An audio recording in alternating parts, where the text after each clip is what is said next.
This program is brought to you by PersonalLifeMedia.com.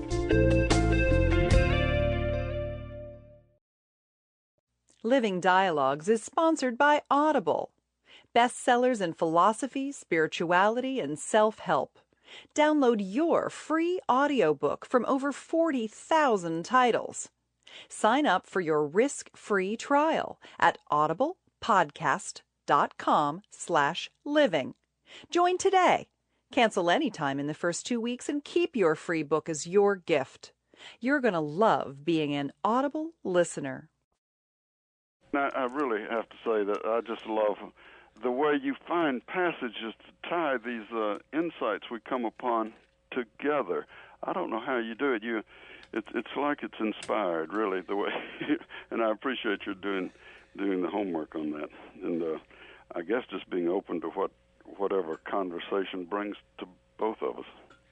Well, that's how I feel too, Coleman. It's just one of the great delights, and I always feel so enlivened when we talk together about this. And it's so much fun. It just feels like the juice and vitality that you've found in the text and mind and translated so beautifully opens up a key. Exactly.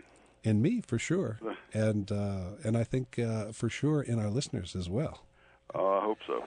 Because they're part of this whole thing. That's right. Yeah. Yeah. Yeah, and without them, neither one of us would evoke or be able to receive. Our talk wouldn't be so lively, would it? It wouldn't. It definitely wouldn't. Anyway, it's wonderful jabbering along with you about these ineffable things. It is. It just, it's great. Well, Coleman, I'm just paused here in the silence that Rumi says so eloquently is the ending and the resonance of every poem and of this dialogue.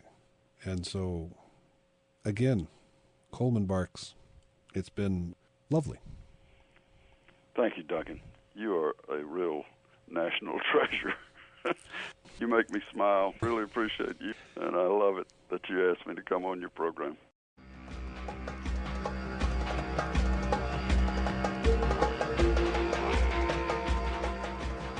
Throughout history, from indigenous councils to the work of Western visionaries such as Plato, Galileo, and quantum physicist David Bohm, mutually participatory dialogue has been seen as the key to evolving and transforming consciousness, evoking a flow of meaning, a dialogos, beyond what any one individual can bring through alone.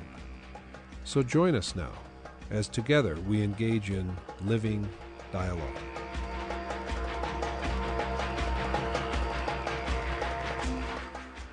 Welcome to Living Dialogues. I'm your host, Duncan Campbell, and with me for this particular dialogue, I'm truly delighted to have the great translator and American poet, Coleman Barks. Coleman is known very widely for his wonderful, imaginative, and humorous and innovative translations of the great Persian 13th century poet Rumi. He's a renowned poet in his own right who taught English and creative writing at the University of Georgia for many years. He has appeared on 2 PBS poetry series with Bill Moyers that brought him wide acclaim, and he now focuses on his own poetry and writing and performing Rumi poetry in readings and concerts. His most recent book is entitled The Soul of Rumi, a new collection of ecstatic poems. So, Coleman, I've been anticipating this moment for some time, and it's a real delight to have you here on Living Dialogues. My pleasure. One of the things that I thought might be of interest to our listeners is to tell a story, perhaps for openers, as to how you came to Rumi's poetry.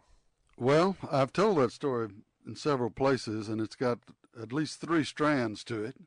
One of them began in 1976 with Robert Bly, when at one of those conferences in June that he gives, for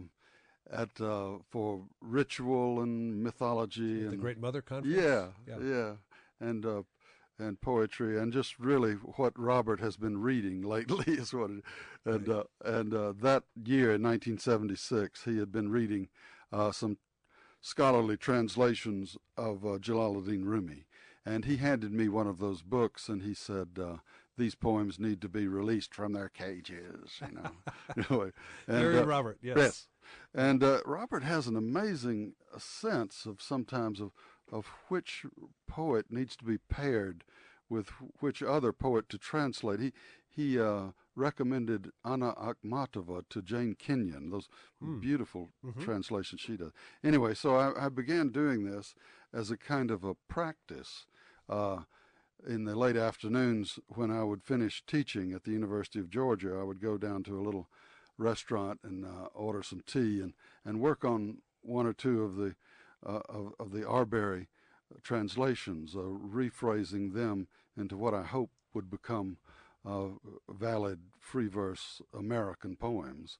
And the second strand begins when I sent some of those tentative translations or rephrasings to a friend of mine in Rutgers Camden Law School. He was teaching there, Milner Ball, and he read them inexplicably to his torts class. Yes, that's a great moment. Yeah. Right, and Jonathan Granoff came up out of the audience. He was a student there, and he began writing to me, telling me about a teacher that he had in Philadelphia, and trying to get me to come up there. And even before that, I had this dream, in which I was sleeping by the Tennessee River, where I grew up, there outside of Chattanooga, and a ball of light rose off of Williams Island, and I woke up inside the dream. It was one of those lucid moments when I was awake, and yet I was still asleep in the dream, but I had waken up inside the dream. And this ball of light came over and clarified from the inside out, and a man was sitting inside the ball of light. And he raised his head and he said, "I love you." And I said, "I love you too." And the whole landscape then felt drenched with dew, and the dew, the wetness was love. And somehow that was all there was to the dream, but it felt like something got settled there. And then about a year and a half after that, I was traveling up north to do some poetry readings. I stopped in and met Jonathan Granoff, and he took me to see his teacher there in Philadelphia, and it was Bawa Muhyiddin.